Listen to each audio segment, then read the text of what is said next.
you cannot be the attending when there's something, because it's your kids. When it's one of your kids, you forget you're a doctor. You forget your training. You know what I mean? This is your flesh and blood. Right. Yes, I'm sorry. It's just the way I feel about it. So for me, it was the way they reacted, all the inconsistencies, that documentary that presented so much evidence. Also, Gonzalo, the guy from Portugal, I mean, and that he countersued and he won, and the McCanns used the money that they were getting to fight the lawsuit against this Gonzalo. Oh, and Paula has just been hit with a bolt of lightning out in Nicaragua. Let's just flip this over here. Once Paula puts the hamster back on the wheel and her internet comes back into fruition, we'll be back with Paula. But we have got a few people waiting in the call-in. What I'll do is I'll wait to find out when Paula is back, and we'll go into all of that. Now, I just want to say to everybody, thank you all for being here. You guys are awesome. Some fun facts, though. Julia is now taking it upon herself to just start teaching people English in prison. So that's what she's currently doing. Also, 95% of all the inmates are completely convinced of that she is, if you know what I'm saying. Excuse me. And yeah, she's got some interesting stories. I'll tell you what, the podcast interviews with Julia when she's out are going to be mad. She has met some characters in there, and she's doing really well. I mean, she's in prison, but for somebody who's in prison, she's doing real well. Like real well. Even when she has a crap day, it's like rather than drawing it out over 6 or 7 hours, she'll just have a really intense hour and then she's back. She's doing awesome. Hang on a minute.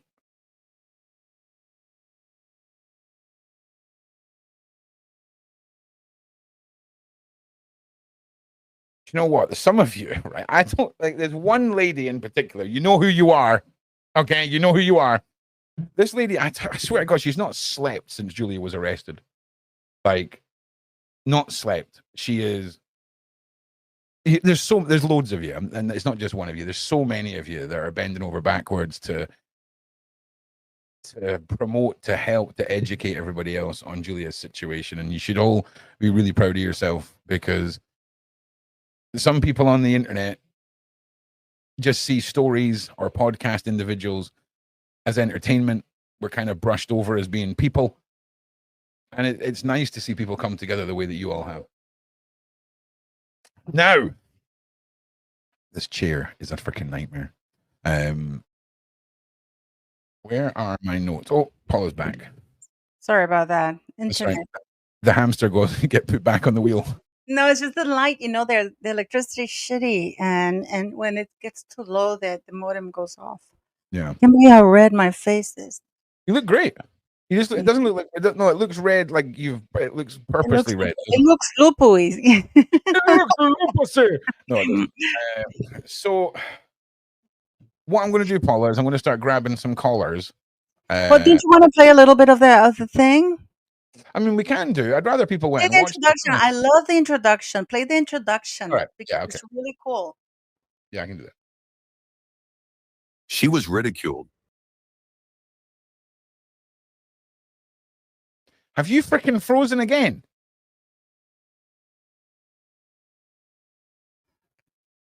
Yeah, right. I'll wait till Paula's back. Oh, she's back. She's back. She's back. Discredited, but now new evidence has. She was ridiculed, discredited, but now new evidence has emerged. And maybe the world laughed too soon. Imagine an hourglass, one of those old ones, with thick glass and fine sand. The sand flows slowly, steadily, as if each grain carries the weight of time, but suddenly a crack appears. It makes no sound, it draws no attention, but it's there, growing, fracturing what once seemed solid. That's exactly what happened when Julia Wendell came forward saying, "I am Madeleine McCann." The world didn't believe her.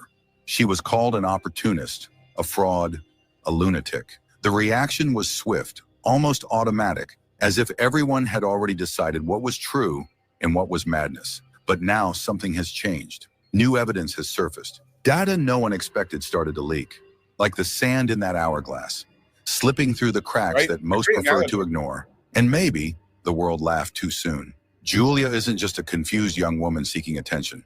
She carries within her a void where a childhood should be. No photos, no clear memories, no consistent documents. She also carries the weight of being rejected before she could even tell her story. No one wanted to listen.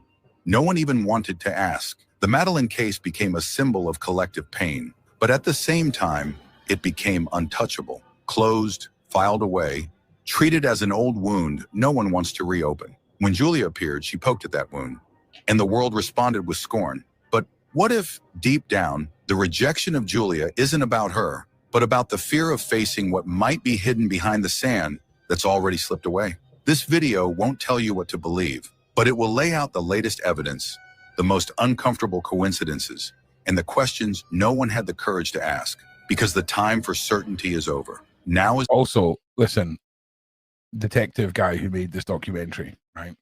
He's very good. Go and do me a favor and don't ever AI generate moving pictures of missing or potentially dead children ever again. It is jarring and it is unbecoming. Other than that, you nailed it.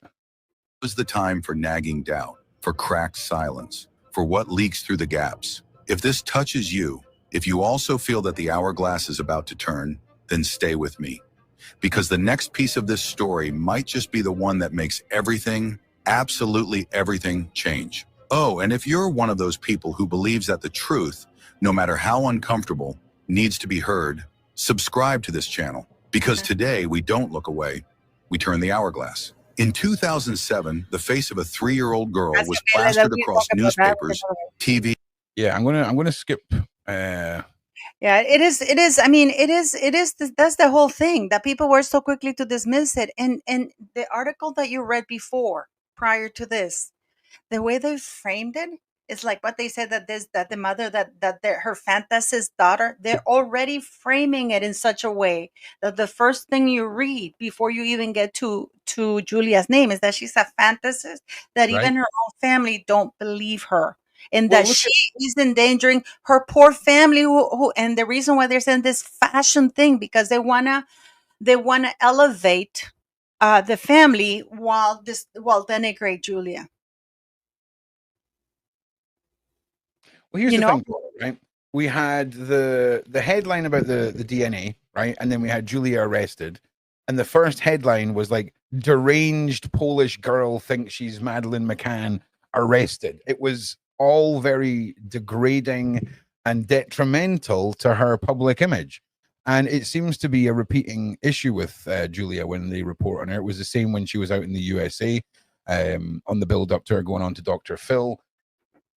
It was the same. And you got to question what is really going on here at this point. Because again, 20 million spent and you're not willing to rule people out. What? I want my money back. I want my money back, man. It is actually, if you think about it, here I don't blame anybody else other than the police and whoever. I mean, can you imagine that they sent him, the one of the most experts guys in the world, as from the government, a top head of the government. They sent it to them, to as their PR person. I mean, as a parent, why would you need a PR person, especially one of the top former PR people in the government? Why are you thinking of PR? Why aren't you thinking of where the F if is my little girl? Because as a parent, I mean, knock on wood, it's never happened. Like I would be thinking. I talked to somebody whose daughter is missing. Well, now it's pretty much really she's dead or whatever, right? But she says that every night, it's been almost 11 years. She goes to bed, she can't sleep. And before she goes to sleep, she's wondering where her kid is, what's happening to her, what they're doing to her. I mean, if she has a bed to sleep, she feels guilty sleeping, you know? Of course, of course, of course. Interesting one there. Eva Angel is saying the Ramseys also used PR. As another case you're quite familiar with, Paula, and a lot of people are actually bringing up that case since Madeline's case has been back in the news again. I need to quickly nip away and do. I'll be away just for. I need to go and quickly do something. Surviving Life is happening today. Yes, you'll get an update after this live, and then it'll be posted, and I'll explain what basically, in order to use StreamYard, which is the software we use to stream, the channels that you're going to be streaming on have to be connected to StreamYard, and the channel owners have to connect them. So Beverly's got hers connected, I've got mine connected, I've just got to get Big Homies connected, and then we'll know what we're doing. And I can't check it because I have to sign out of this one. Paul is frozen again, so I can't go and do what I'm doing. What show is this? It's written right underneath the box you're watching, unless you're watching on a television, Caroline, or Corrine, sorry. It is Katie Hopkins says that this case gives her Epstein vibes, which is the Mccann case. And we've been talking about the support that is growing online for Julia, and the fact that the narrative should be, why were we so quick to write her off when she has so many reasons to deserve to know who she is? Right, Paul, I'm going to leave you here for 2 minutes and I'll be right back. Talk about Bing Bang Ramsey for a minute, if you can. The Jean-Benet Ramsey thingy? Yeah. Oh, okay. Yeah, because people are bringing this one up too, because Okay. Yeah, the Jean-Benet thing. The Jean-Benet thing is exactly the same thing. There were wealthy parents. Did you know that that John Benet, that was his name. This is why John Benet was called John Benet, because it was a combination of the father's name, because he was such a narcissist. But that he was very good friends with Bill Clinton, who was the governor or something like that, and he gave the order not for them not to be investigated, or some crap like that. I can't really remember. I'm sorry, guys. My hair is driving me crazy. So it's the same thing. I believe that there was two-tier justice differently back then than it is now. I needed my glasses too. Well, there was a two-tier justice because they were so well-respected doctors, and they were. I don't understand why every prime minister stuck with them and continue Bill Clinton. Yes, exactly, Bill Clinton. And let me tell you something here. I'm going to show you. John Benet was Mr. John Benet, friends with Clinton. Yes, with Bill Clinton. Exactly. He was the governor, I believe, let me see, Jean Benet. No, I wrote the name wrong. I wrote the name wrong, so that's why. I'm sorry about that. Okay. William Bennett. His name was William John Bennett. I think so. Is that it? No, that's not it. I'm all over the place right now. Is it the John Benet daughter? But he's friends with John Benet and the Foundation for New Era. It's something. It has to do with the Clintons. They were friends with the Clintons, anyways. He was the governor of Arkansas. Exactly. Yes. Thank you. He was the governor of Arkansas. So he gave the order because he was very good friends. So this is why the district attorney. And did you know that the grand jury decided to indict the Ramsays? They decided to indict them, but it was the district attorney who decided not to. And because you're not supposed to say the result or the outcome of a grand jury in investigation or whatever, nobody said. But then later on, the grand jury spoke and said, we actually did say we wanted them indicted, but because the district attorney said no, he's not going to indict it. And the way he phrased it was so fishy, because he said something like, he didn't say that the grand jury didn't indict. He just said that it had been decided that they were not going to be indicted. So yeah, so Bill Clinton was involved with John Benet with the Ramsey guy, and they got away. They got away with everything, and it is unbelievable. The thing is with Julia, guys, and I was asking, and I ask you honestly, guys, do you guys think that if she has 69% DNA, she could be a cousin or something like that? Because if I know for a fact that if Jerry McCann were her father, she would be 99.99%. One And they never give you 100%. And the reason, and if you're asking me for 99.99, is because they never give you the 100%. So she would have been a 99.99% match for Jerry McCann, but 69%, that's about a cousin, or at least some family member. And I wonder if there's a family member of that family that's missing. I mean, I don't know, but it just sounds so fishy. And I feel sorry for Julia. I really do feel sorry for Julia. I don't think she deserves what she's getting. I think that she should be able to walk out. I think that she shouldn't be where she is right now. I think that people should be more, like we just heard in that documentary, people should be a little bit more compassionate. This is a young lady in search of her identity. There are things that are clearly missing. And her parents, the fact that her parents, guys, I've heard people saying, well, if her parents say she's crazy, why don't they ask the questions? Why would her parents throw her under the bus and not be more compassionate on the article they gave? Why would the parents go and brand her a fantasist? Why try to destroy her reputation before that? Why would the parents destroy the credibility or the reputation and not be more compassionate about it?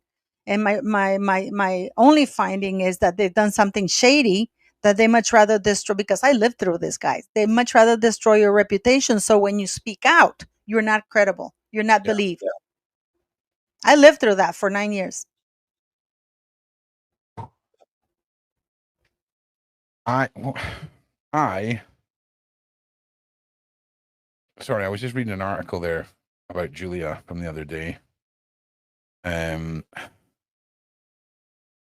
Just talking about her pleading not guilty. Are you being really still, or have you frozen? Have you just crashed the second that I got back? That was timing. That was timing. So I just want to say, if you're on my Discord, you'll know that I'm slowly updating the Patreon, and I've got a couple of little giveaways that I'm going to be doing on my Patreon this week.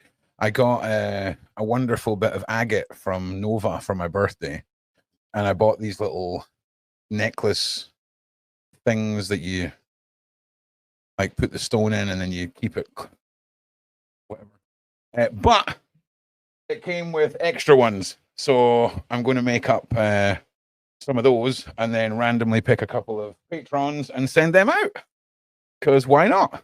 Because you're all awesome. Right, so let's go to the call-in. Uber, you're up first, as always, and then I think it's KLG, and then Pam, and then Lady Kate. So, Uber, when you're ready, sir, you are live on the Sean Atwood channel. How are you? Well, I've run the dawn. I'm good, mate. How are you? I have got the most angry spot thing on my lip here, right? It's not really on my lip. It's like my mustache. It's like it was a tiny little spot, and then I've started like going to town on it. Do you know what I mean? Like getting my nail in there. People that are so handsome, Ron, need some little, imperfections. It's humbling, right? It's humbling, but it's so ouchy. It's so ouchy. I don't have face fungus, mate, so I don't worry about that. So a breathless Ron. Yeah, Ron went up the stairs and then forgot what he went up the stairs for, and then had to go back up the stairs. And welcome to my world. Yeah, it's not good. It's not good. So Uber. So yes, mate. Where are we at with all this now, man? Like, well, look, I remember this happening. I know where I was, exactly what I was doing when I heard this come on the news, and this was before I got into statement analysis, and I knew things weren't right, that things just weren't adding up with those two. So I got the sense straight away that things were off. And then Peter Hyatt Richard D. Hall did the interview with Peter Hyatt, the statement analyst. And it just opened up a whole new world. And there's so much leakage. There's what they call embedded confessions. Paula hit on a really good note earlier when she says that about the boat going out of the water. There's been a lot of leakage, especially from Katie, about wells and water. Okay. So it's an ongoing theory that she could be out in the ocean somewhere. Yeah, I mean, What am I going to say, Ron? It sounds really twisted, but it's not really that far offshore before you get to international waters. Like Nope. it's actually quite scary, right? Because once you're in international waters, there's no one's watching you, you know. And I'll be honest with you, if I was to give you my "is this individual no longer on this planet" theory, I would be 100% putting my chips on, a sea burial, if you will. Well, Ron, both Kate and Jerry have slipped up and have referred to Maddie in the past tense. Now, that is a massive, massive red flag. You only talk about somebody in the past tense when you know they're gone. Yeah. There's so much evidence against those two, yet they're still walking the streets because they're so well connected, in my opinion. And it's, there's a lot of opinions. Deception Detective, I've followed him since he started. He's got the same theories as Pete Hyatt. I think we both learned from Pete Hyatt, to be honest with you. Right. But there's just so much there, Ron. And I mean, I'm a firm believer in Occam's razor as well. It's like link the least amount of dots. The straightest line possible is probably the best theory and the correct theory. Yeah. And I'm not into all this conspiracy theory stuff about, they could have done this, they could have done that. Me personally, I'm not worried about what they could possibly have done. I know that there's a girl missing. I know what I think about her state. And I know what I think about the parents' guilty knowledge. Everything else to me is just questions until that girl is found, or at least there's evidence of her being somewhere in some kind of state. Yeah, it's there's too much, Rob. There's too much, and you're right. There are little fingerprints of the Ramseys because, like Paula said, they use the same PR person. And the video I was referring to earlier, for the girl in the chat that was asking me to speak, the video I was referring to earlier, there was a home movie made with the Mccanns and all their Tapas 9 crew. And the guy holding the camera says to Jerry, "Cheer up, Jerry, you're going on holiday." And his exact words were, "I'm not effing going there to have fun, though, am I?" So, damn. Why are you going on holiday, Jerry? Why are Can you? Can you find that, not now, but can you try and find that clip for me? Yes, I will. Yeah. Because if you find that clip, then we'll bring another couple of other clips in, and we'll get you on, and you can do your freaking shim whatever it is you do. Yeah, that. You want me to? Yeah, 100%. Of course you do. Yeah.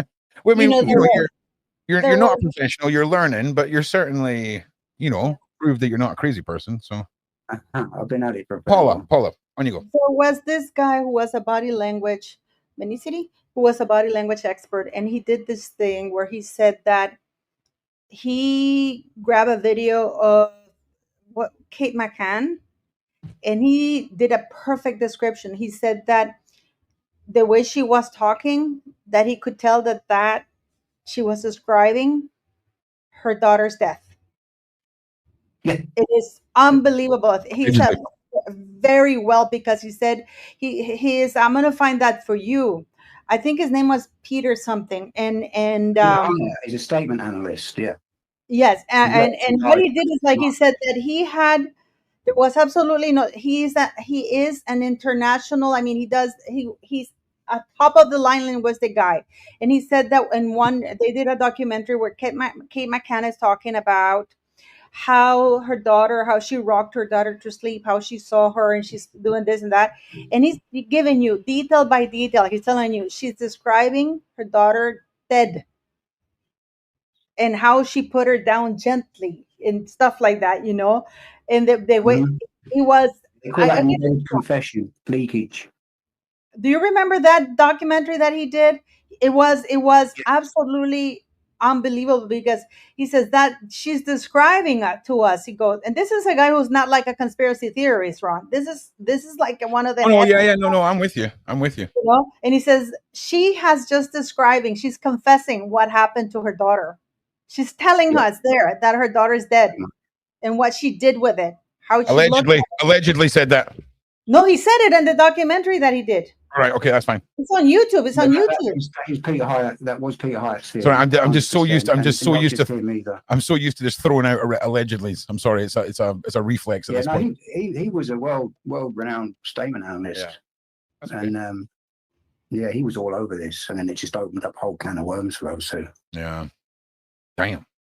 Yeah, and he talked about it. He said he talked about it, and he said he just focused on that speech that she gave, how she put her down. She didn't say how she went to sleep. She said how I put her down. Yeah, do you know what's an interesting one, Eva, about the cadaver dogs, right? All we know is they smell death, right? We don't know whose corpse it was. We don't know whose body could have been in the back of the car or whatever. Who's to say there wasn't a price to pay to clean up this mess?